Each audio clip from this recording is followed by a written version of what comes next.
ابو ہریرہ پہ رحم کرنا، میرے مالک میری خطاؤں کو معاف کر کے، میری ساری کمیوں کو معاف کر کے، موت کا وقت ہے، اگر تو نے اب رحم نہیں کیا تو ابو ہریرہ برباد ہو جائے گا، مالک مجھے جہنم سے آزادی دے دینا اور جنت کی مجھے بشارت عطا کر دینا میرے مالک۔ سبحان اللہ سبحان اللہ۔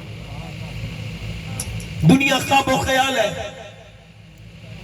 چھوٹی ہے، مچھر کے ڈنک کے جیسی بھی نہیں، مکھی کے پر سے بھی بیکار ہے،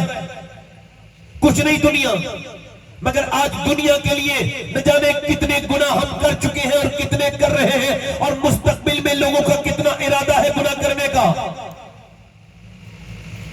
میں پھر کہہ رہا ہوں، میرے نبی فرماتے ہیں آخری زمانے میں ایک ایسا بھی زمانہ آئے گا میری امت پر کہ صبح کو ایک شخص مسلمان ہوگا اور شام کو کافر ہو جائے گا۔ حضرت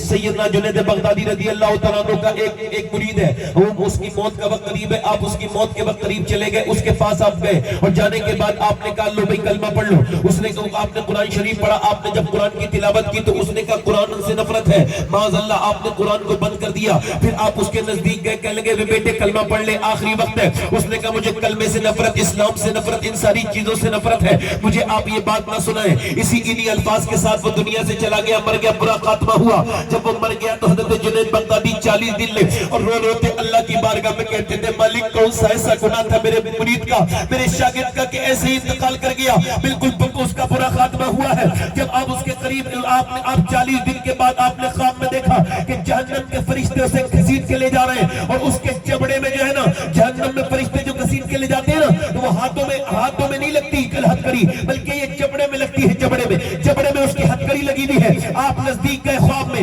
آپ نے اس سے پوچھا تو کیسے برباد ہو گیا؟ وہ رونے لگا، کہنے لگا حضور میرے اندر 2 خامیاں تھی جو میں چھپ کے گناہ کرتا تھا، اس وجہ سے میرا ایمان ختم ہو گیا، نکل گیا، میں برباد ہو گیا۔ حضور میرے اندر پہلا گناہ تو یہ تھا کہ میں اپنے دوستوں کے کہنے پر کبھی شراب پی لیا کرتا تھا، اور دوسری میرے اندر چھپا ہوا گناہ یہ تھا کہ میں دوسروں کی عورتوں سے لڑکیوں کو بری نظر سے دیکھتا تھا، ان پہ بری نظر ڈالتا تھا، میری نظر میری حفاظت میں نہیں تھی حضور، اسی وجہ سے مرتے وقت میرا ایمان چھن گیا اور اب میں ہمیشہ کے لیے جہنمی بن گیا۔ اے میرے سرکار لوگوں سے کہیں کہ ان تمام باتوں سے بچے۔ حضرت سیدنا امام حسن بصری مولا کائنات مولا علی کے خلیفہ بھی ہیں، مرید بھی ہیں، شاگرد بھی ہیں، اور وہ انہوں نے ام سلمہ سیدہ ام سلمہ کا دودھ بھی پیا ہے، اور وہ کہتے ہیں کہ ان کا ایک مرید تھا سب سے بہترین حافظ، ٹناٹن حافظ، پکا حافظ، کہتے ہیں بصرہ میں اتنا پکا کوئی حافظ نہیں تھا، نہ ایسا کوئی قاری تھا۔ فرماتے وہ ایک دن میرے پاس آیا اور آ کے کہنے لگا حضور میں برباد ہو گیا،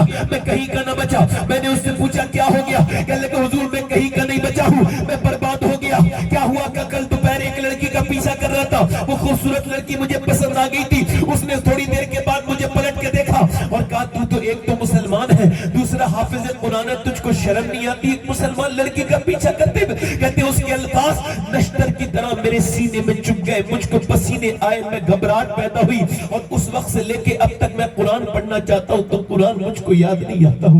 حضور میرے لیے دعا کر دے، اللہ ابھی مجھ سے ناراض ہوا ہے تو میرا صرف اور صرف قرآن نکلا ہے، کہیں میرا ایمان نہ نکل جائے، میں بے ایمان نہ ہو جاؤں، کہیں بے ایمان ہو کے نہ مر جاؤں۔ سرکار میرے لیے دعا کرتے، امام حسن بصری اللہ کی بارگاہ میں دعا کرتے، ایمان مل جاتا ہے، قرآن واپس مل جاتا ہے، مگر نہ اب حسن بصری کی طرح پیر رہے، نہ اب ایسے کوئی مرید رہے، اب کہاں حسن بصری کی طرح پیر ہے، اب تو پیروں کو تمہاری دولتوں سے مطلب ہے، تمہارے اعمال سے مطلب نہیں ہے، مگر میری طرف دیکھو نوجوانوں، یہ بتاؤ کہ وہ تو ایک مرتبہ دیکھا تھا، مگر وہ نوجوان جن کے پاس روز ڈیٹا آتا ہے اور اپڈیٹ ہوتا ہے، وہ جو انسٹاگرام دیکھتے ہیں، جنہیں فیس بک چلانے کا شوق ہے، میں اپنی بات کرتا ہوں، میں نہ فیس بک چلاتا ہوں نہ میں کوئی انسٹاگرام چلاتا ہوں، کیوں؟ کیونکہ میں کمزور انسان ہوں، اچانک گندی تصویریں آئیں گی تو میں بچ نہیں پاؤں گا، اس وجہ سے میں گندی چیز کو چلاتا ہی نہیں، مگر نوجوان کوئی ایسا لڑکا بچا ہوگا، اللہ ماشاءاللہ اس امت میں اس قوم میں کوئی ایسا بچہ بچا ہوگا